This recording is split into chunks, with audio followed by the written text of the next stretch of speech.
Talk to me.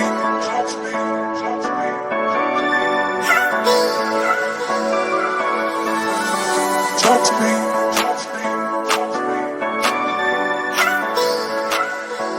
Bonsoir les amis et merci d'être présents, d'être fidèles sur JSF TV à nos émissions. Voilà. Et puis il va falloir que vous fassiez encore plus de bouche à oreille pour que vous soyez encore plus nombreux. Voilà.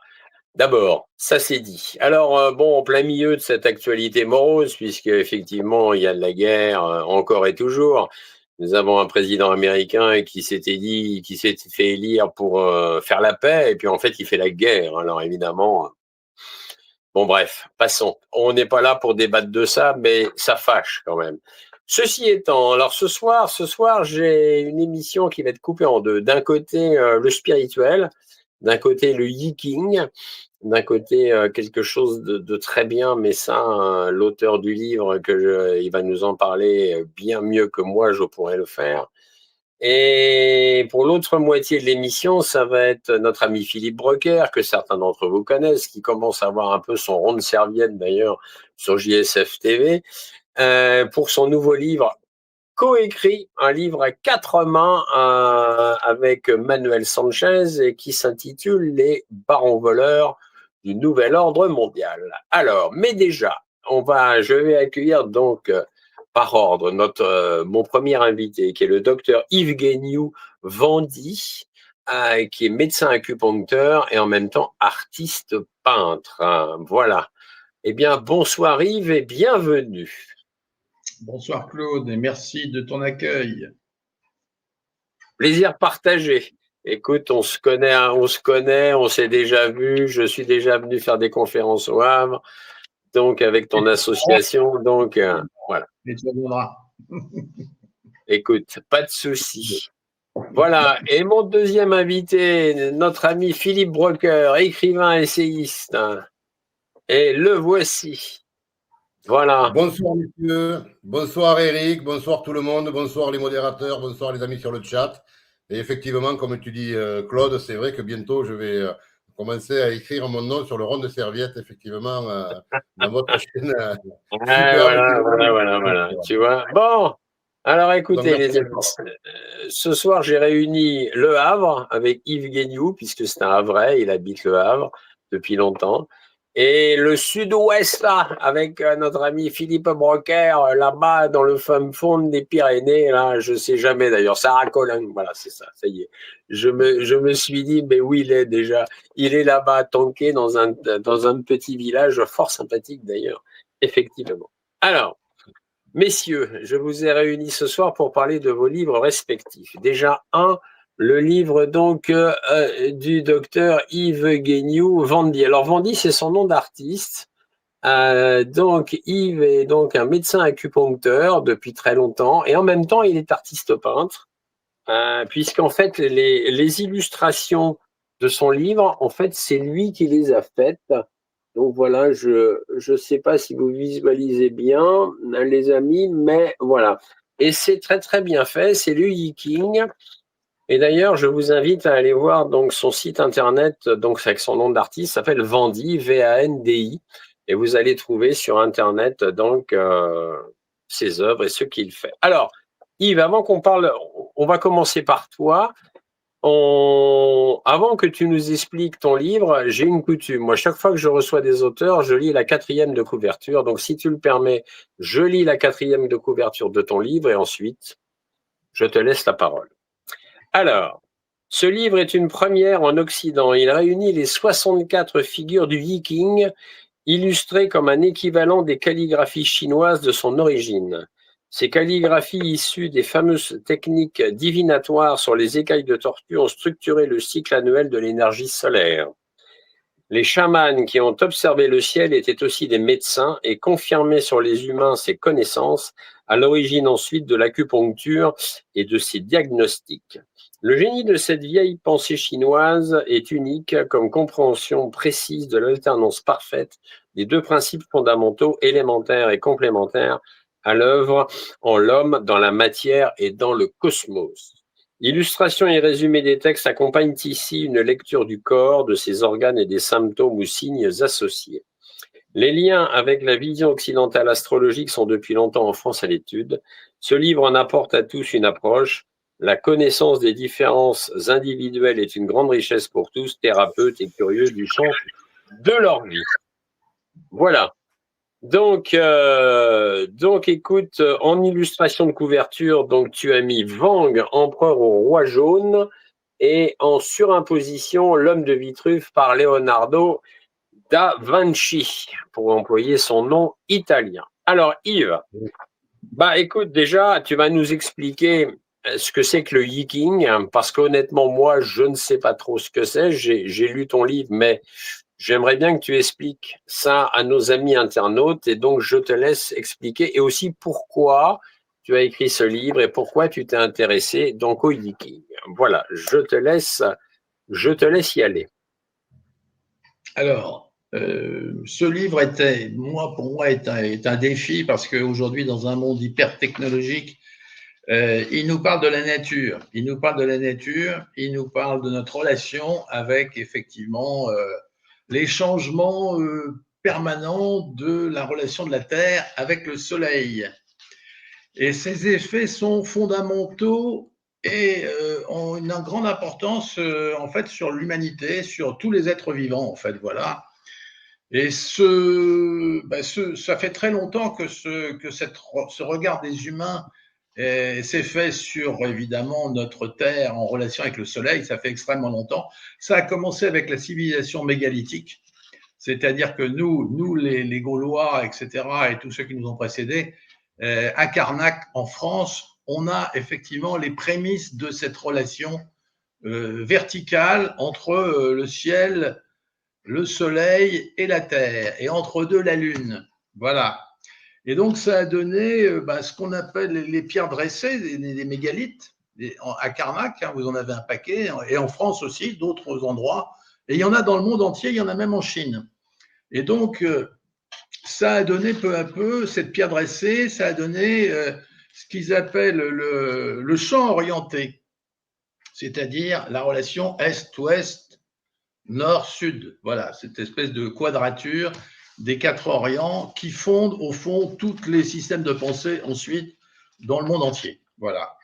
Et donc, ce livre-là a été élaboré pendant facilement 1000 ans, hein, donc observé d'ailleurs, comme que tu viens de le dire, sur les écailles de tortue, etc., en relation avec des symptômes, c'est-à-dire des humains qui se plaignaient de ci ou de ça, et ils ont peu à peu écrit ces textes qui sont très précis, et aussi des calligraphies.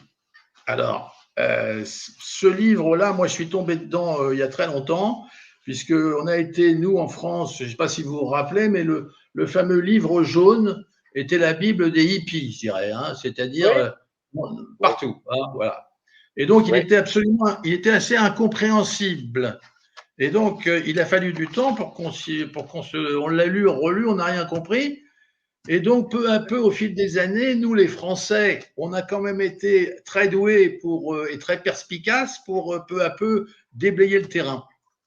Voilà. Et donc, ça a donné, en fait, ce livre jaune ça a d'ailleurs été plus ou moins arrivé en Europe par le biais et par la grâce de Monsieur Jung, Carl Gustav Jung, que tout le monde connaît, un grand psychanalyste, sûrement un des plus grands hommes du XXe siècle. Voilà. Et donc, peu à peu, moi, je me suis penché là-dessus, j'ai lu, effectivement, et puis des individus, puisque j'ai commencé l'acupuncture, moi, en 1980, je suis tombé sur un monsieur qui s'appelait Yves Thieffry, qui était un astrologue belge, et qui a, avec un autre grand astrologue français qui s'appelait Jean-Pierre Nicolas, que tout le monde connaît plus ou moins, c'était le maître à penser de Françoise Hardy. Et donc... Et donc, ce monsieur, ces deux personnages ont mis le yiking dans l'ordre astrologique occidental. Et donc, ils nous ont rapproché ce livre. Ça a été pour moi une révélation qui m'a commencé à m'intéresser de plus en plus. Et là, j'ai fait des expérimentations qui m'ont confirmé que ça existait. Alors, attends, Yves, si tu le permets, le yiking, alors, Qu'est-ce que c'est vraiment le Yiking? Ben, ces fameux archétypes, alors ça c'est un mot-clé de Jung, hein, ces Oui, grandes images, on peut appeler ça des grandes images, qui sont des espèces de puissances phénoménales qui nous tombent sur la Terre en permanence. Voilà. Et donc il y a un cycle annuel de ces grandes images qui nous tombent dessus, mais nous, dans notre monde, on ne les regarde plus, évidemment. Dans les anciens temps, on regardait ça très, très précisément parce qu'on attendait des réponses, voilà, aux questions. Et donc, en fait, au bout du compte, ces images des changements nous sculptent quand même beaucoup parce que nous sommes une mémoire vivante de tout ce qui s'est passé depuis notre naissance. Et cette oui, mémoire est très marquée par ces figures. Et donc, en regardant bien, on en a la preuve. Si un thérapeute commence à s'intéresser à ça, il va avoir la preuve que c'est vraiment très vrai. C'est-à-dire, quelqu'un né dans le signe du lion, par exemple, va être pas du tout du même type que quelqu'un qui est né dans le signe du scorpion ou dans le signe du bélier, etc. Hein, voilà. Et ça a été quand même le fruit de ces observations précises depuis quand même presque 3000 ans, hein, voilà, si c'est pas plus. Hein. Et donc, ils ont peu à peu compris qu'il y avait un lien inscrit dans les gens.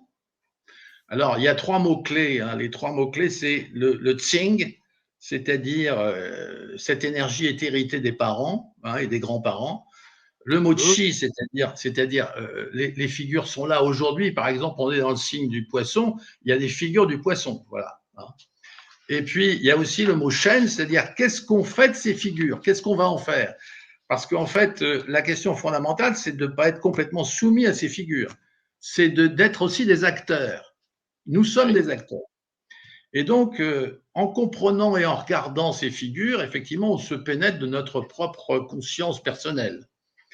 On se rend compte, peut-être peu à peu, qu'on a des forces particulières qui nous habitent. Alors, ces oui, fameuses forces en Occident, ça a rebondi sur des individus, quand même des grands individus. Schopenhauer, par exemple, hein, le grand philosophe Schopenhauer allemand, hein, et Nietzsche, hein, Nietzsche, qui était, à mon avis, aussi élève de Schopenhauer, plus ou moins, qui nous a dit, ben, effectivement, la volonté de puissance, qu'est-ce que c'est? Ben, c'est cette capacité de reprendre en main ses forces pour en faire quelque chose, hein, pour agir ses forces. Alors Spinoza aussi était aussi branché un peu oui, là-dessus. Hein. oui, Et donc, on n'est pas, nous, complètement loin de tout ça. Hein. Mais les Chinois, eux, ils ont travaillé là-dessus précisément comme des astrologues, finalement, hein, en observant surtout l'effet du soleil sur la Terre. Voilà. Et donc, moi, peu à peu, mon travail m'a confirmé un peu tout ça, m'a fait voir que c'était vraiment très important. Et donc, le Tsing, ben, c'est ce qu'on hérite un petit peu de nos parents. Hein, voilà. Hein, on n'est pas venu de rien, ni de personne. On est venu de 2 lignées parentales. Et ça, dans le Yiking, si on regarde certaines calligraphies, on va voir précisément de quoi il s'agit. Hein, voilà. De quoi il s'agit. Qu'est-ce que c'est que ce truc? Et qu'est-ce que je peux en faire? Qu'est-ce que je peux en faire? Alors moi, évidemment, là, j'ai été finalement préfacé dans mon livre par Maffezoli, oui, j'ai vu, oui. Michel Maffezoli, qui lui on a des points communs, on pense un peu des choses communes, et lui, son mot-clé, c'est enracinement dynamique. Parce qu'en fait, ce qui nous fonde, nous, à travers ces fameuses grandes images, héritées plus ou moins, mais qui sont toujours vivantes, il y a à partir de ça cet enracinement comme un arbre familial, voilà, d'où on vient, eh bien, il a une dynamique qu'il faut expérimenter, qu'il faut mener à bien, pour le bien de nos familles, de nos groupes, voilà. Alors moi, par rapport à ça, je suis très, très, très branché là-dessus. Pourquoi? Parce que je vois que nous, nos technologies modernes, ont nous foutu tout ça en l'air peu à peu, en nous faisant croire à des espèces de miroirs aux alouettes, hein, etc. Et en nous disant, bah, l'électricité, la voiture, la vitesse, la communication, tout ça, on va vous vendre le paradis sur Terre. Hein, voilà, on va vous Oui. vendre, comment on appelle ça, hein. Et donc, au bout du compte, aujourd'hui, on est dans un moment pour moi, de bilan. C'est-à-dire, au fond, qu'est-ce que tout ça, ça nous apporte, au fond? En tout cas, sur notre plan humain, sur notre plan de compréhension de ce que nous sommes et de ce que nous faisons là. Donc, finalement, en plus de ça, ces technologies peut-être nous décentrent de notre implantation d'arbres, de petits arbres. Hein, voilà. Et donc, je pense qu'aujourd'hui, on est arrivé à un moment de bilan de tout ça et peut-être de voir que les avantages sont pas si énormes que ça et qu'il faut faire un bilan du coût de ce que ça nous coûte en termes de pollution, en termes de, je dirais, le réchauffement climatique, etc. Hein, voilà, tout ce qui peut résulter de tout ça. Et donc, il faut en faire le bilan. Et puis, je pense que c'est ce bilan qui nous permettra de dire, il faut revenir à quand même la nature. Il faut revenir à notre nature. C'est ça l'enjeu que je souhaite développer en faisant venir les gens vers ces vieilles connaissances. C'est de pouvoir faire le bilan et de pouvoir comprendre que ces vieilles connaissances ne sont pas si achetées que ça. Voilà. Alors, si tu me permets, j'ai une question. À ton avis, est-ce qu'aujourd'hui, est-ce qu'il y a de plus en plus de gens qui seraient intéressés, donc justement, pour faire un retour un peu sur la nature, le spirituel, ou est-ce qu'en ce moment, est-ce que tu sens qu'il y a donc un déclin pour la spiritualité ou une recherche de mieux vivre, etc., en harmonie avec tout ce qui nous entoure, ou est-ce qu'il y aurait un déclin? Alors, où on en est aujourd'hui? Donc, il n'y a pas de déclin, il y a surtout une espèce de multiplication des chemins qui vont vers cette connaissance. Moi, mon idée, c'est qu'il faut revenir à ce que nos anciens et ces anciens ont trouvé. Et donc, je pense que malheureusement, ces sciences, parce que j'appelle ça des sciences, comme Jung pouvait l'appeler des sciences, devraient être enseignées. Et ce n'est pas en racontant souvent un peu n'importe quoi qu'on fait avancer la science. Moi, je suis assez scientifique. Je pense qu'il faut des preuves de tout ça. Et je pense qu'il y en a. Il y en a. Et il faut prendre le temps de réincorporer ça dans la médecine, dans la science, au CNRS. Alors, il y a un grand monsieur qui s'appelait Marc-Henri, que tu connais, que vous connaissez sûrement, un physicien, et qui a commencé d'avancer, mais malheureusement, il est mort en 2024, donc on n'ira pas plus loin avec lui. Mais on continuera, nous, d'essayer de faire avancer ça dans le domaine scientifique. Voilà. Parce qu'au fond, il faut revenir à une économie humaine plus subtile, plus simple, plus partageable, qui donnera une société peut-être plus en harmonie. Voilà. Un centrage énergétique, par exemple, c'est ce qui est prêché dans le Yiking. Comment est-ce qu'on peut se centrer? On se déséquilibre en permanence. Il faut pouvoir se centrer énergétiquement. D'un point de vue local, il faut manger local, par exemple. Il faut être dans la subsidiarité, c'est-à-dire les territoires. Il faut retrouver l'espace-temps, l'espace-temps simple et le plus simple possible, le plus paisible possible. Pas trop d'importation, les produits extérieurs pas contrôlés, voilà. Et puis aussi l'eau qui est aussi à concevoir comme un médiateur énergétique très important qu'il faut avoir.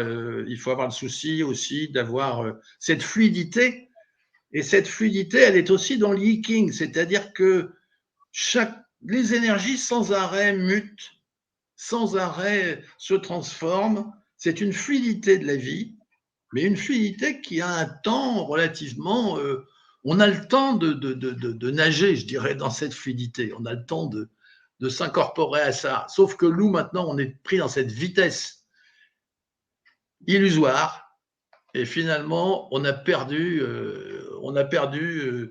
nous a fait des fausses promesses, on nous a fait des faux projets qui nous coûtent de plus en plus cher. Et finalement de la fausse monnaie, qui ne vaut plus rien, parce que la vraie monnaie, c'est l'avantage que chacun donne à chacun. C'est-à-dire que si chacun est enraciné, si chacun est vraiment enraciné dans ce qu'il est capable de faire, il va rendre un service de proximité Et il va… c'est un mot-clé du Yi-King, ça, avantage. Que les gens réussissent à réfléchir à ce que c'est que l'avantage de faire ci ou de faire ça. Ça, c'est déjà la première chose. Alors après, pour parler de mon bouquin, moi, avec mes illustrations, j'ai essayé d'apporter un peu la même chose que les Chinois avaient apporté, c'est-à-dire des images mémorisables. Par exemple, voilà, telle ou telle image développe un imaginaire. C'est très important, les images. Très important d'avoir des images. Mais des images, pas des images de l'IA, hein, des images un peu méditées quand même, qui ont un sens, quoi, qui ont un sens, ça a un sens. Quand on a compris le sens de ces images, c'est bien, on les voit et on les pense, hein. Et donc, comme disait Descartes, je pense donc je suis, hein, voilà. Donc je suis ces images, voilà. Alors, le bouquin apporte aussi ces idées d'opposition qui étaient chères à Confucius, c'est-à-dire les images se complètent, les images s'équilibrent, ont un sens de centrage de l'énergie et des visions, effectivement, de ces images. Et puis, les images s'enchaînent aussi dans un suivi, dans un suivi logique. C'est très logique. C'est très logique. Contrairement à apparemment, ce qu'on disait là-dessus, je me rappelle des années 70 où on traitait ça comme de l'obscurantisme complètement, hein, voilà. C'est de l'obscurantisme. Non, ce sont des images logiques. Et tout cela, toutes ces images sont évidemment chaque année différentes. Il y a des planètes qui passent, ça c'est l'astrologue qui parle, qui anime ces images aussi, hein, donc c'est à réfléchir aussi, hein. C'est à réfléchir, et tout ça, c'est le pain quotidien, je dirais. C'est notre pain quotidien. C'est finalement le taoïsme rejoint le christianisme. Parce que le Christ parlait beaucoup de la relation avec le ciel. Le ciel, c'est ça vient du taoïsme, ça vient du Yi-King. Voilà. Et donc, je crois qu'il est temps qu'on arrête de divaguer sur les coupures entre le haut et le bas, entre Dieu et les hommes. Et ça, c'est là, on est dans le sujet religieux, hein. Il n'y a pas de coupure entre Dieu et les hommes. Nous sommes des dieux, comme disait Nietzsche. Nous sommes des dieux. Et nous avons tout le pouvoir, en comprenant ce dont nous sommes faits, de travailler avec et de partager ça avec nos proches et d'en faire le pain quotidien, le pain chrétien aussi, voilà. Hein, parce que quand même la religion chrétienne, c'est quand même une religion imprégnée de ces philosophies-là, et qui est, à mon avis, très simple et très, très utile. Donc, pour en venir à mon bouquin, voilà, il faut rentrer dedans, il faut faire ce que vient de dire, comparer ces images, voir leur logique, et puis s'imprégner de celles que nous avons dans nos familles, dans nos proches, qui ne sont pas du tout le fait du hasard, qui sont le fait d'harmonisation d'énergie, en fait, entre les individus. Ça, c'est très fort, très, très fort. Et donc, voilà. Alors, moi, je suis en train de faire un site aussi qui va être visible pour accompagner justement ces livres, parce qu'il y en a 3 livres, hein, il y a 3 livres. Ouais, j'ai vu ça, ouais. J'ai vu ça. Et donc, disponible d'ailleurs chez The Book Edition, c'est ça? C'est ça. Et donc, le site va aider les gens à rentrer dedans. On proposera des dates de rencontres aussi pour approfondir, pour ceux qui veulent effectivement ça. Aussi, on proposera, moi j'aime bien les 3 images clés de l'individu, c'est-à-dire le soleil natal, la lune natale et l'ascendant. Je viens de revoir celle de Victor Hugo, par exemple, parce que j'ai vu le film avec Lucchini, là, et je trouve ça absolument extraordinaire. Le thème astral de Victor Hugo dit tout de sa vie, par exemple, hein, c'est-à-dire sa position lunaire, son ascendant, c'est-à-dire son heure de naissance. Ça nous parle énormément. Et donc, voilà, chaque personne a sa place. Chaque personne a sa place à travailler au fil du temps, prenant son temps, hein, voilà, d'incorporer ces images, de réfléchir à ce qu'on peut en faire, hein, etc. Voilà, c'est toute une philosophie, en fait, de vie, hein. Et puis de comprendre aussi celle de nos proches. Voilà, c'est ce que proposera ce site. Et donc, Le Yi-King, c'est aussi, comme on dit, le yin et le yang, c'est-à-dire le soleil, la lune, ou le jour et la nuit. Et c'est ces lumières et ces ombres qui nous font évoluer, qui nous font. On en a peur quand on est enfant de tout ça. Et puis peu à peu, ben, on intègre tout ça. On intègre des zones d'ombre. Et bon, je pense qu'au bout du compte, quand on a compris toutes ces techniques de centrage, on ressent une certaine paix aussi, un certain apaisement. On accepte l'infini, hein, on accepte les changements. Et donc, moi, je pense que c'est un petit peu opposé à ce que nous propose, je dirais, on appelle ça, il y avait le temps des Lumières, maintenant il y a le temps de l'ombre, le temps sombre. Hein, il y a un bouquin qui vient de sortir là-dessus. Les temps sombres, qu'est-ce que c'est? Ben, c'est cette espèce de non-vision de ces alternances, de cette fluidité. Et c'est croire que, effectivement, ce qu'on veut nous faire croire, c'est que la technologie va répondre à tout. Oui, ce qui est entièrement faux, c'est clair. C'est à mon avis, quand même, très faux. Je ne vais pas rejeter toutes les avancées scientifiques parce que.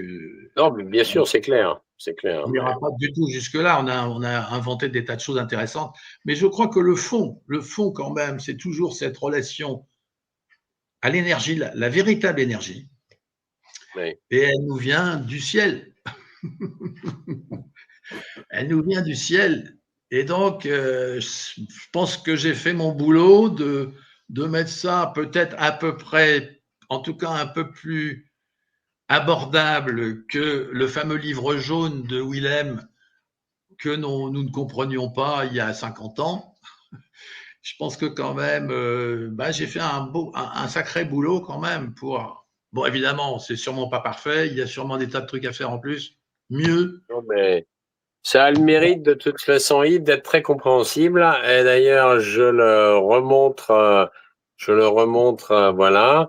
Alors, amis internautes, si vous voulez vous procurer ce livre, c'est aux éditions Les Eaux Vives, mais vous allez le trouver de toute façon, bon, évidemment chez Amazon, mais vous le trouverez aussi chez Book Edition. Et comme Yves vient d'en parler aussi, il y a d'autres volumes sur le Yi-King. Bon, bah, Yves, un grand merci. Écoute, c'est passionnant. Moi, j'aime bien parce que j'aime bien quand on parle aussi un peu de spiritualité. Ça ouvre un peu les champs du possible. Puis ça met un peu l'accent sur quelque chose qui de temps en temps est malheureusement que trop souvent occulté par une actualité, voilà, faite malheureusement par le camp du mal, c'est-à-dire l'axe du mal, c'est-à-dire ceux qui peut-être au départ étaient bons, mais qui, avec leurs expériences, ont sombré définitivement dans la folie destructrice. Et c'est là le problème. Bon, bah Yves, merci beaucoup. On va passer à. Écoute, plaisir partagé en tout cas. On va passer à notre ami Philippe Broker avec son livre à 4 mains, Les barons voleurs du nouvel ordre mondial. Alors Philippe, je vais faire comme avec Yves, je vais lire la 4e de couverture, si tu le veux bien. Et puis après, je te laisse commenter effectivement. Alors, allons-y pour la 4e de couve. Et si l'histoire moderne n'était pas celle que l'on vous a racontée? Derrière les révolutions, les guerres et les grandes conquêtes industrielles, une autre trame se dessine, invisible, patiente, méthodique. Celle des barons voleurs, ces manias de la finance et de l'industrie qui, depuis le 19e siècle, ont façonné l'architecture du pouvoir économique mondial. De John D. Rockefeller à Andrew Carnegie, de J.P. Morgan à la dynastie Rothschild, en passant par Cornelius Vanderbilt et Paul Warburg, ce livre retrace la genèse d'une caste qui a su transformer l'industrie, la finance et même la guerre en instruments de domination. Mais l'histoire ne s'arrête pas aux figures du passé. Elle se prolonge à travers les cercles d'influence et les institutions contemporaines, telles que le Council on Foreign Relations, la Chatham House, la Federal Reserve, la Banque centrale européenne, le Fonds monétaire international, la Banque mondiale. Autant de structures qui aurait perfectionné et institutionnalisé un système fondé sur la dette, la dérégulation et la captation des États. Des rails aux algorithmes, du mercantilisme au mondialisme, des paradis fiscaux aux fondations philanthropiques, des prêts de guerre à la reconstruction, cet ouvrage explore les mécanismes d'un capitalisme devenu global, où la gestion permanente des crises servirait de moteur à une prédation organisée. Guerre mondiale, Vietnam, Moyen-Orient, Ukraine, et si ces conflits n'étaient pas seulement des tragédies géopolitiques, mais aussi des accélérateurs économiques au service d'intérêts supérieurs.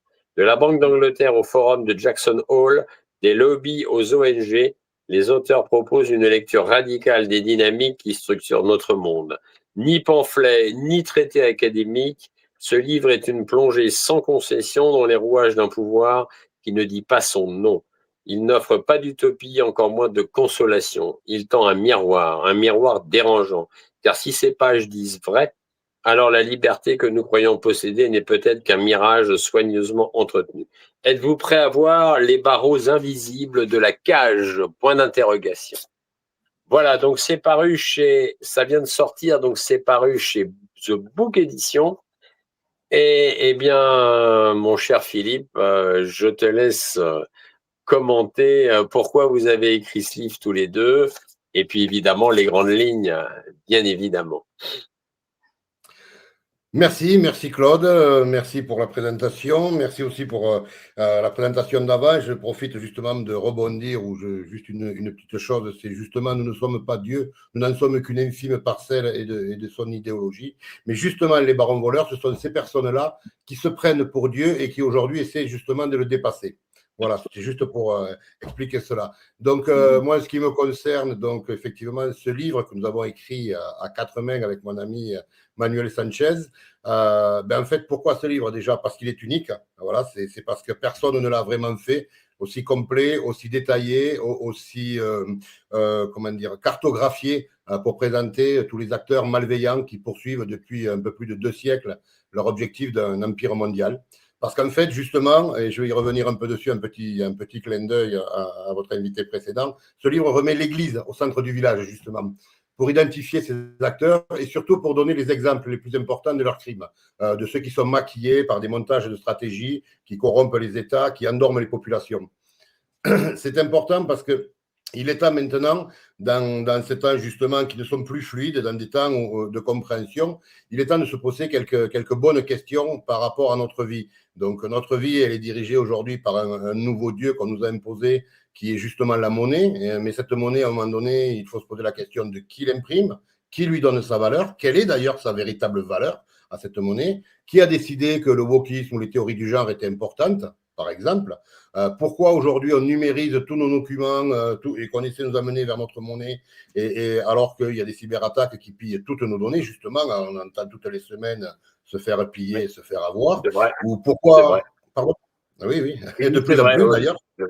De plus en plus, c'est des millions de données et d'informations qui se font hacker et pas chez n'importe qui. Même le ministère de l'Intérieur se fait hacker régulièrement. Enfin, voilà quoi. Surtout le ministère de l'Intérieur, parce qu'en fait, ces données-là, c'est une vraie monnaie aujourd'hui, parce que l'euro est une monnaie de singe. Par contre, nos données personnelles, biométriques, bancaires, médicales, ça, ce sont aujourd'hui une vraie valeur d'échange sur les marchés de ses propres barons voleurs, puisque ce sont eux qui mettent ça en place. N'oublions pas, qui nous a imposé Internet? Personne ne l'a programmé, personne ne l'a voulu. C'est une invention de la DARPA. Voilà. Pourquoi nous impose-t-on aujourd'hui le libre arbitre, le libre-échange, je veux dire, on nous enlève justement le libre arbitre. On a le libre-échange qui arrive entre l'Inde et l'Amérique du Sud au détriment de nos entreprises et de notre agriculture, et pourtant personne ne le veut, mais malgré tout, ça se met en place. Pourquoi on accepte aussi d'accueillir des migrants alors que l'aide sociale ne paye même pas les pauvres de France? Vous voyez? Donc tout ça, ce sont des éléments où, en fait, on nous amène aujourd'hui dans un monde que ces barons voleurs dirigent. Alors, ils le dirigent par plusieurs choses. Alors, Pourquoi on a recommencé, nous, et on l'a écrit à 4 mains, pourquoi aussi? Parce que Manuel Sanchez est une mine d'informations.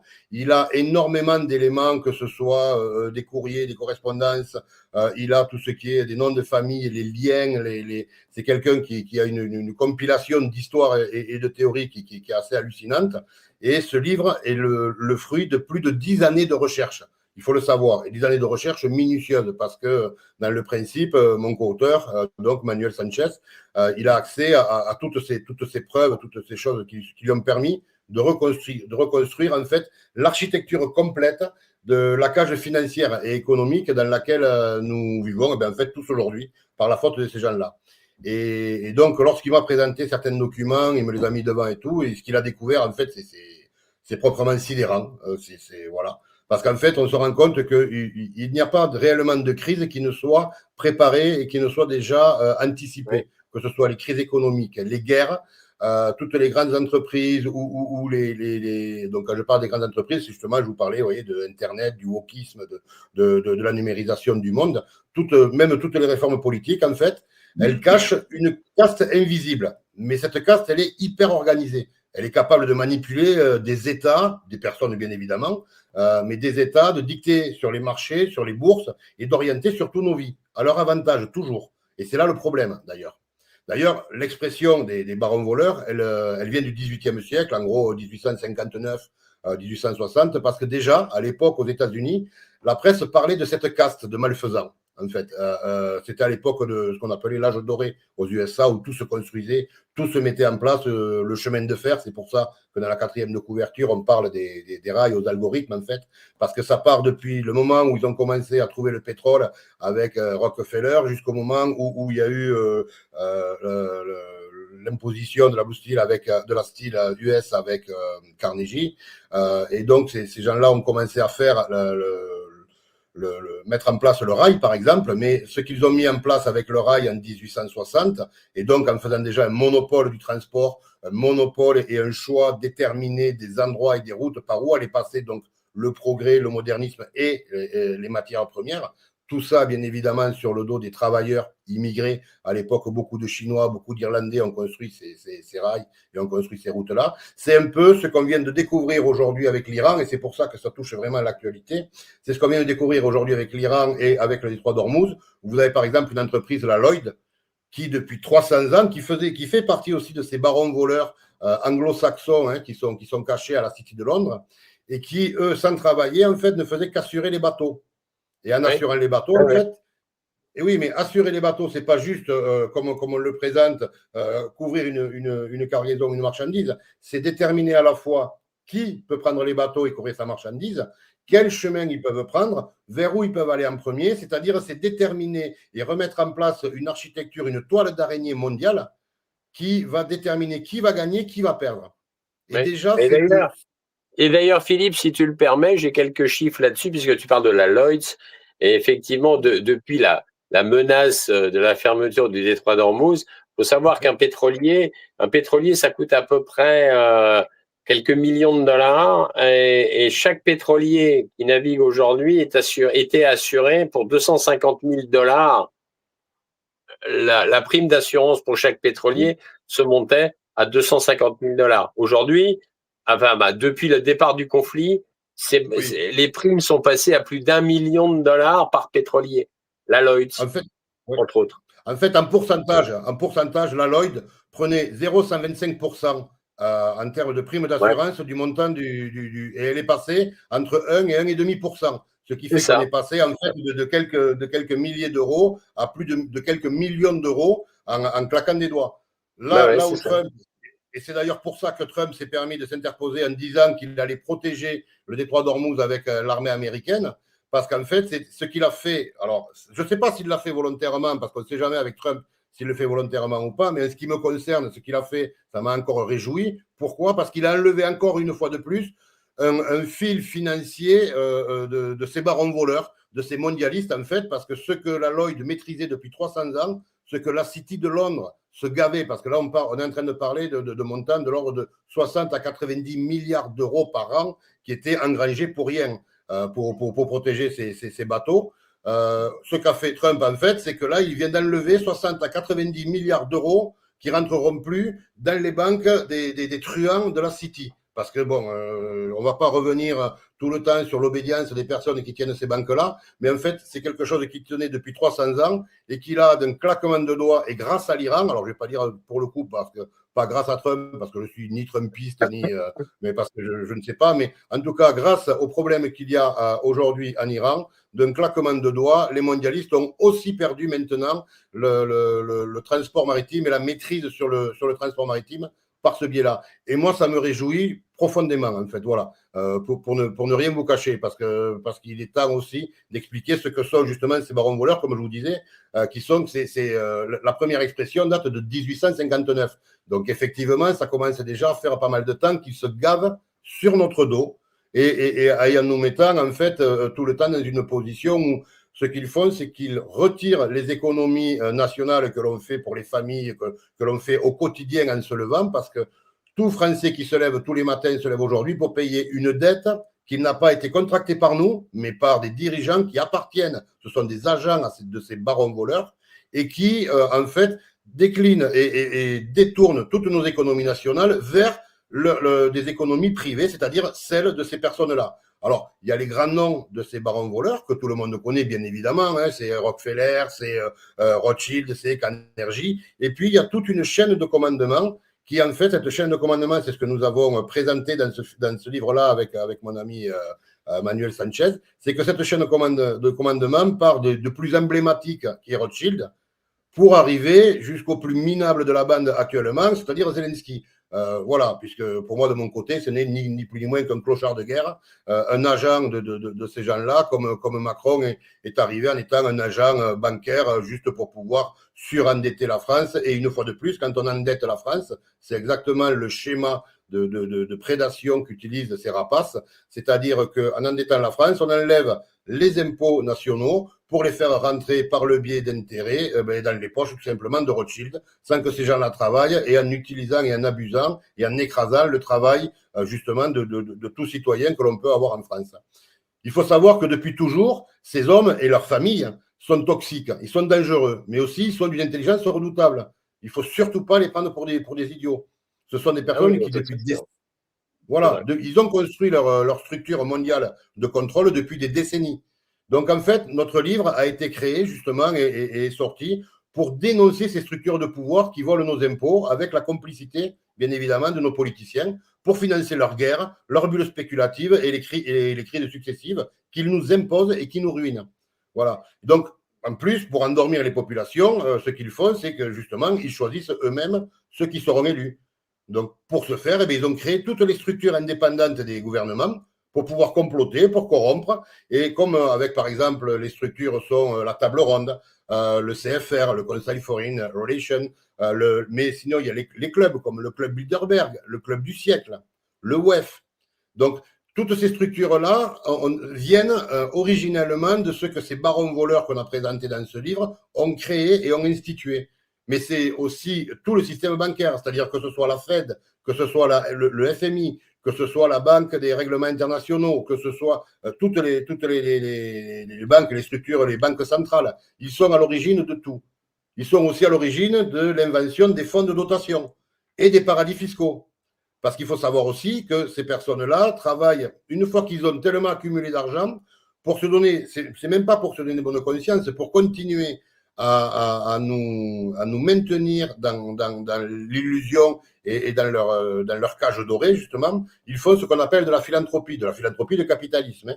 Hein. Il n'y a aucun philanthrope dans la bande. Hein. Ce sont des personnes qui, voilà, ils utilisent leur argent. La philanthropie leur permet à la fois de défiscaliser, à la fois de se donner une image que les journaux qui leur appartiennent peuvent utiliser justement pour essayer de leur redorer un peu le blason, quand on peut voir des Bill Gates par exemple ou des George Soros qu'on nous présente comme étant des gens formidables qui sont des dégénérés qu'il faudrait normalement, qui devraient être arrêtés depuis des années, tellement ces gens-là sont dangereux parce que quelque part ils font assassiner ou ils assassinent eux-mêmes de façon indirecte des personnes, et ça ils le font sans scrupule, et ils le font essentiellement aussi à tous ceux qui refusent leur doctrine.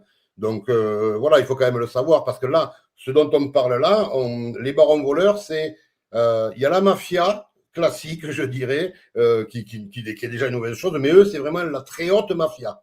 C'est vraiment ceux qui sont au-dessus du lot, qui se cooptent entre eux. C'est ce que nous montre le dossier Epstein, parce qu'on parle bien évidemment dans le livre à un moment donné de Epstein. Epstein qui a été coopté par Rockefeller pour rentrer au CFR.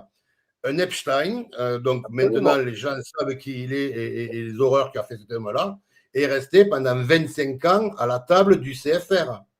Qu'est-ce que faisait cette personne-là au CFR? Et d'ailleurs, mon cher Philippe, aussi propulsé par Rockefeller au sein de l'université Rockefeller au départ et aussi au sein de la trilatérale. En réalité, Epstein s'est retrouvé très vite dans les années 80, donc il avait 30 balais à peu près, Epstein. Oui. Il s'est retrouvé propulsé au sein de la trilatérale. C'est très intéressant. La trilatérale, rapidement, excuse-moi 2 secondes, c'est en fait le club secret discret qui décide de la politique de l'Occident, en fait, du Japon, de l'Occident, enfin de l'Europe et des États-Unis. Voilà. En gros, c'est ça. Donc Epstein s'est retrouvé dans le CFR. Effectivement, tu as complètement raison. Dans l'université Rockefeller, d'ailleurs, où il a côtoyé Nancy Kissinger, qui est toujours vivante d'ailleurs, la veuve de notre cher Henri, et en plus, donc, dans la trilatérale. Voilà, je referme, je te relaisse la parole. Tu m'as juste en fait coupé tu m'as juste coupé l'herbe sous le pied parce que j'allais y venir. Et justement, Kissinger, qui justement, il faut savoir qu'il faisait partie aussi. Donc il y a Madame Kissinger, mais Monsieur qui était le mentor de Klaus Schwab du Forum économique mondial. Ouais. Tout ça, on l'explique dans un des chapitres justement de ce livre. Où on explique toute cette architecture-là qui, en fait, cette architecture-là, même on peut dire, c'est pas l'architecture, en fait, ce sont les fondations de l'architecture ensuite pour monter les mondialistes dessus. Parce qu'il y a eu plusieurs étapes sur plusieurs années. Il y a eu plusieurs moments où ils nous ont vendu à chaque fois leur idéologie au nom de la liberté et du progrès. Et quand on regarde, en fait, c'est une liberté et un progrès qu'ils ne cessent de sacrifier en même temps que les peuples, en fait. Et donc, eux, ils maquillent tout cela, tous leurs méfaits, leurs délires, sous le couvert, donc, comme je te disais, de philanthropie, d'ONG, de fondations ou d'œuvres caritatives. Voilà, en fait. Donc, leur but premier de ces gens-là, et c'est pour ça qu'on a fait ce livre avec Manuel Sanchez, parce que le but, dont ce que lui, il m'a montré, il m'a prouvé avec tous les éléments, avec des dossiers, il en a... voilà, c'est vraiment de nous rendre esclaves, mais pas seulement esclaves pour le travail et pour leur donner nos économies, mais esclaves aussi de leur volonté. Ils essaient d'esclavagiser aussi notre propre esprit. Parce que pour eux, le mercantilisme et l'esclavagisme, ça va de pair. Le mondialisme, ça va de pair avec la migration. Les dettes, ça va de pair avec les guerres. Et ce sont ça, leurs propres armes qu'ils utilisent contre nous. Comme je te disais, tous les citoyens qui se lèvent le matin se lèvent pour rembourser une dette qu'ils n'ont pas choisie et qui est utilisée pour financer des guerres. Guerres qui, en plus, à nous, en tant que peuple, ne nous rapportent rien. Elles rapportent uniquement à ces barons voleurs. Là, avec Macron, on a sacrifié nos industries, on a sacrifié nos agriculteurs, on sacrifie notre énergie pour financer quoi? Leur délire idéologique. Bon, là, c'est en train de revenir un peu en arrière grâce, encore une fois, à l'Iran, parce que l'énergie, ils sont en train de se rendre compte, comme par hasard, et c'est marrant parce qu'on retombe sur le processus de 1973, qui a été aussi mis en place, c'est-à-dire la crise énergétique, la crise du pétrole de 1973, qui a aussi été mise en place par les barons voleurs. Puisqu'en fait, cette crise de 1973 a surtout permis, beaucoup de gens croient que c'est une crise qui est arrivée, comme toutes les crises, de façon naturelle. Comme je vous disais précédemment, aucune crise, aucune guerre n'est arrivée de façon naturelle. Tous ces systèmes-là sont mis en place pour que les poches des populations se vident, pour que les poches des barons voleurs se remplissent. C'est là le but. Donc, on explique tout ce schéma-là dans ce livre. On explique cette fameuse toile d'araignée dans laquelle tout le monde est englué, c'est-à-dire, vous imaginez une toile d'araignée, et puis chaque structure est une petite mouche. Eh bien, il y a des milliers de mouches maintenant sur cette toile d'araignée. Sauf que quand une mouche vient se coller, elle fait bouger un peu toute la structure, tous les fils. Et là, en ce moment, ce qui est en train de se passer, c'est qu'on a les fils, ils sont en train d'être coupés les uns après les autres. Alors, je ne vais pas dire que c'est grâce à Trump, mais en tout cas, depuis son année, depuis qu'il est arrivé, il a coupé quand même le fil essentiellement des mondialistes qui les a amenés à beaucoup de choses, à beaucoup d'éléments qui tenaient le monde à l'heure actuelle et qu'ils ne le tiennent plus. ça a commencé quand il a fait sauter l'USAID, qui a fait sauter tout le volet sociétal, du wokisme, du transhumanisme, des choses comme ça. Il a fait de la vaccination, des délires de Bill Gates, que maintenant, les gens qui suivent un peu le dossier Epstein, donc là, je resignale que j'avais quand même sorti le livre sur le hors-série Epstein qu'on a présenté le mois dernier.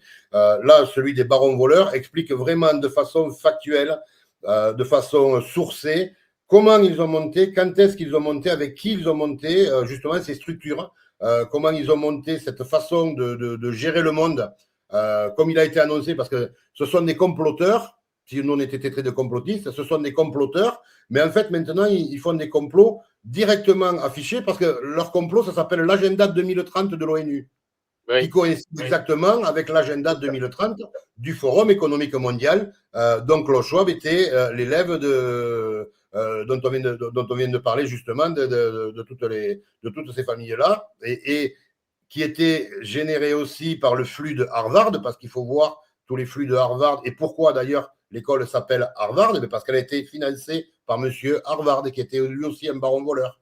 Et quand il finançait les écoles, ces gens-là, ce n'était pas pour donner de l'éducation aux gens, c'était pour orienter l'éducation dans un sens. Ouais. Si Rockefeller s'est posé à la fois sur le médical et sur l'éducation, c'est pour orienter les gens dans ce sens-là. Et c'est ça qui est important et que nous, on a voulu mettre vraiment en place dans ce livre-là et montrer comment ils ont créé ces orientations, comment ils dirigent et comment ils mènent le monde par le bout du nez. Comme disait Klaus Schwab, vous ne possédez rien et vous serez heureux. Moi, je ne possède rien, mais je ne suis pas heureux du tout. Donc voilà. Ah bon donc voilà. Donc ce livre, voilà. Donc notre livre, en fait, il raconte l'histoire de ces familles, en fait, de ces trusts, de ces institutions illusoires qui règnent sur le monde, en fait, depuis trop longtemps, depuis en gros 200 ans au bas mot. C'est une cartographie, en fait, des acteurs malveillants qui poursuivent leur objectif de l'empire mondial. Et donc, on soulève des questions essentielles et à se poser. Je pense que tout un chacun doit se poser. Mais surtout, le but du livre, en fait, c'est de permettre de comprendre où ça va dans leur finalité.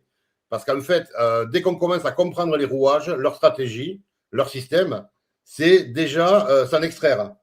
Voilà, c'est comme tous mes livres d'ailleurs, hein, ils ont eu l'objectif de servir de marche d'appui pour un peu comprendre notre monde, en fait.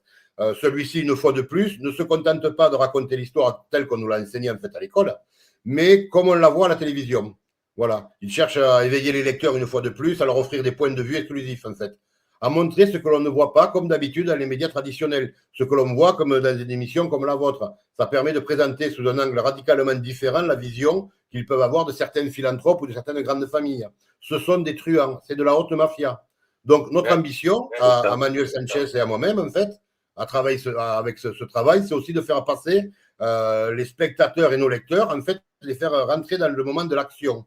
C'est-à-dire de se forger une conscience par la connaissance. Parce que bon, regardez les émissions, aussi intéressantes soient-elles comme la tienne et tout ce que fait Eric, c'est très bien, mais ça ne suffit plus. Alors que quand on lit un livre, c'est déjà acquérir une conscience, acquérir une connaissance. C'est prendre une trace dans le temps. C'est un témoignage qu'on peut conserver, qu'on peut relire et surtout qu'on peut transmettre. Surtout à l'heure où on est en train d'éteindre Internet, où on est en train de nettoyer toutes les traces qu'il y a. Un livre, vous l'avez aujourd'hui, vous pouvez le passer à vos enfants, à vos petits-enfants, vous l'aurez toujours.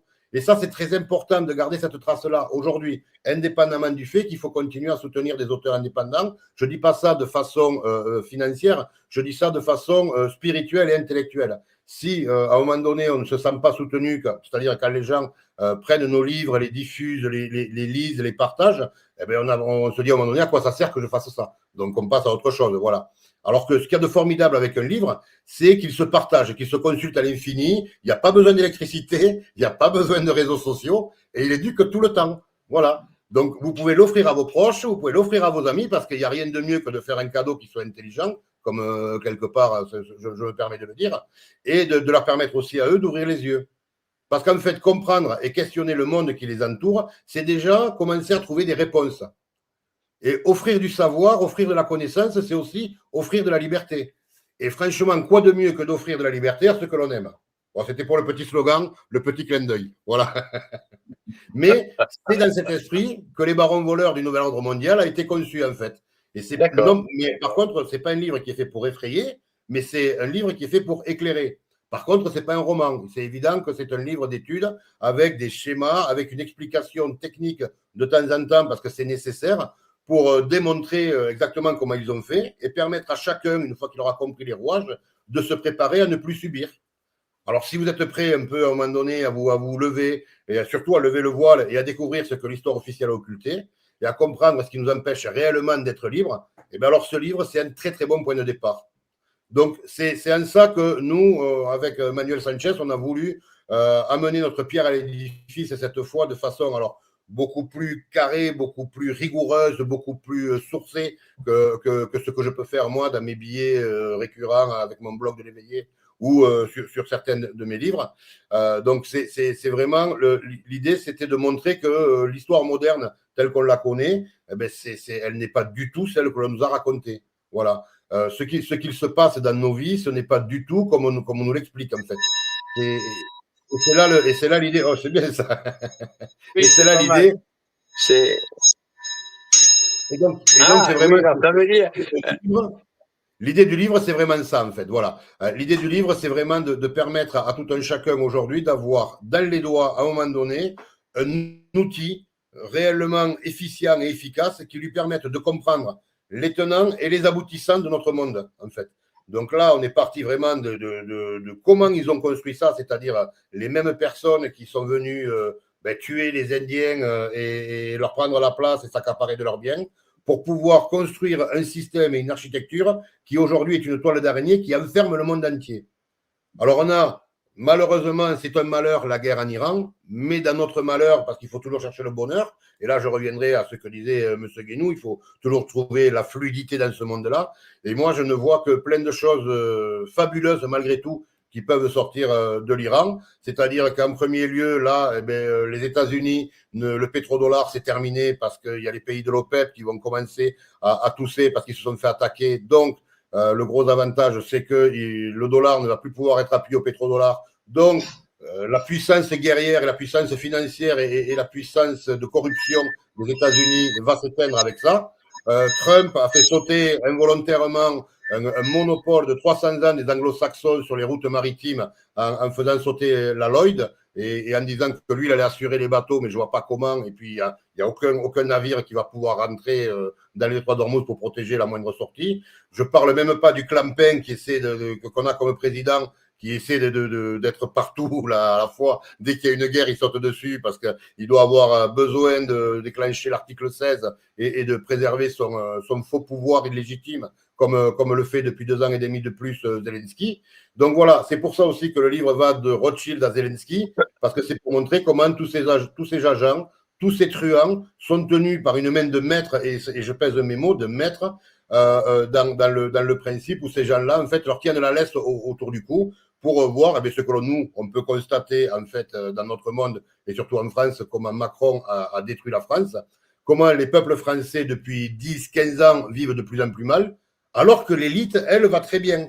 Voilà, vous avez des Bernard Arnault, des LVMH qui, eux, multiplient leur fortune par 4, par 5, alors que nous, on est en train de se poser la question de comment aller au travail. D'ailleurs, à ce sujet, avec l'essence qu'on nous fait croire qui est montée à 2 euros, parce que là aussi, c'est de la folie pure. Premièrement, il faut savoir qu'il y a 60% de taxes là-dessus. C'est-à-dire que normalement, il devrait coûter 90 centimes. Si on avait un gouvernement qui était un tant soit peu responsable, il ferait sauter cette arnaque perpétuelle qui s'appelle la TVA, la taxe sur la valeur ajoutée, parce que je ne vois pas où est la valeur ajoutée aujourd'hui d'avoir un pays, un produit qui soit sorti de la France. Quelle est la valeur ajoutée de la France? Il n'y en a plus. On a Macron comme président. Ça fait depuis ce jour-là que c'est terminé. Ensuite, les taxes à la TICPP, je voudrais rappeler que les Gilets jaunes étaient sortis quand ce même baril à l'époque coûtait déjà 80 euros le Brent, le baril, et que là il est repassé à 80 euros et qu'on nous met à 2 euros, alors qu'il y a 7 ans, ce baril-là et le prix à la pompe n'était que de 1,15 euro. Et on est monté dans les rues parce qu'il est passé à 1,25 euro.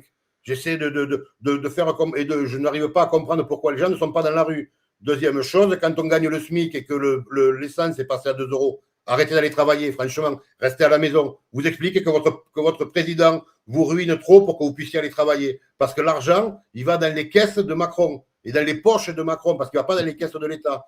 tout est détourné, tout est dévoyé. On est à 3500 milliards de dettes en n'ayant jamais payé autant d'impôts en France que depuis le règne de ce petit monarque cocaïné de réputation de cocaïnomane et dont on aimerait aussi savoir à un moment donné qui est-ce qu'il y a sous la perruque de celle qui présente comme sa femme. Donc, le but du livre Les barons voleurs, pour recentrer un peu sur ce livre, en fait, c'est de comprendre, c'est de voir, c'est de maîtriser pour pouvoir s'extraire de ce système-là. Voilà. Donc, nous, on a essayé de faire ça. C'est un travail de longue haleine, voilà. Et en même temps, ce livre rejoint un peu mes 3 derniers livres, qui sont à la fois celui sur l'Iran, qui sont celui sur Epstein, et qui sont aussi celui sur que j'avais sorti, Toxique, qui explique comment ces gens-là nous intoxiquent au quotidien, à la fois le corps et à la fois l'esprit. Donc, je reviens un peu à l'histoire de M. Guéniou, parce qu'il y a aussi quand même une histoire spirituelle là-dedans, qui est que la première des choses, c'est re-respirer. Alors, je ne sais pas si tout le monde va tirer les hexagrammes du Viking pour trouver des solutions, mais en tout cas, reprendre le yin et reprendre son yang, retrouver l'équilibre. Et pour retrouver l'équilibre, moi, j'ai trouvé une chose fabuleuse, indépendamment d'aller faire des balades en forêt, c'est d'avoir la connaissance parfaite des choses qui m'entourent pour au moins ne plus en avoir peur et pour savoir comment trouver les failles à l'intérieur quand je les connais bien. Et donc, notre livre, Les barons voleurs du nouvel ordre mondial, sert à ça. Connaître ces architectures, voir comment elles sont montées, trouver les failles pour s'en extraire et mettre vraiment des noms, des actions sur ces institutions, sur ces personnes et comprendre comment ils font tous les jours pour nous arnaquer, en fait, tout simplement, et nous racketter. Voilà, j'ai essayé de tenir mon temps. J'ai parlé un peu vite, je suis navré. Impeccable, impeccable. Eh bien, messieurs, un grand merci. Donc, le livre donc de d'Yves Guéniou-Vandy que je montre à l'écran, que vous pouvez vous procurer. Ben voilà, Eric l'affiche, que vous pouvez vous procurer, c'est chez Book Édition. Et le livre de notre ami Philippe Brocker, Les barons voleurs, qu'Eric va. Voilà. Eric est en train.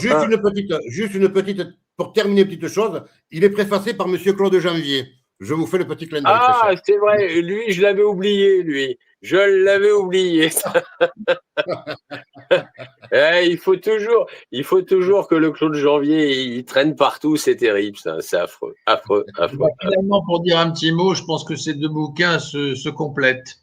Hein, c'est-à-dire d'un côté le bilan extérieur et de l'autre côté le bilan intérieur qu'il faut que chacun développe pour résister justement. Tout à fait. Parfait. Eh bien, c'est tout à fait vrai. En tout cas, c'était un plaisir de vous avoir tous les deux. Je vous en remercie. Il y aura une prochaine fois, bien entendu. C'est sans problème. En attendant, chers amis internautes, merci d'avoir été présents. Pour ma part, je vous retrouve demain soir avec Eric pour une émission spéciale Iran. Nous avons un correspondant qui sera à Téhéran, donc qui va nous donner la réalité de ce qui s'y passe, voilà, puisqu'il sera là-bas. En même temps, nous allons recevoir aussi Jean-Michel Vernochet et aussi Lucienne Cerise, mon ami Lucienne Cerise. Voilà. Donc, on va une spéciale Iran demain soir à partir de 20h. Merci à tous. Bravo. Il a fait la préface. Jean-Michel Vernochet a fait la préface du livre sur l'Iran. Absolument. Voilà pourquoi. Voilà. Merci à vous et à demain. À bientôt. Bonne soirée.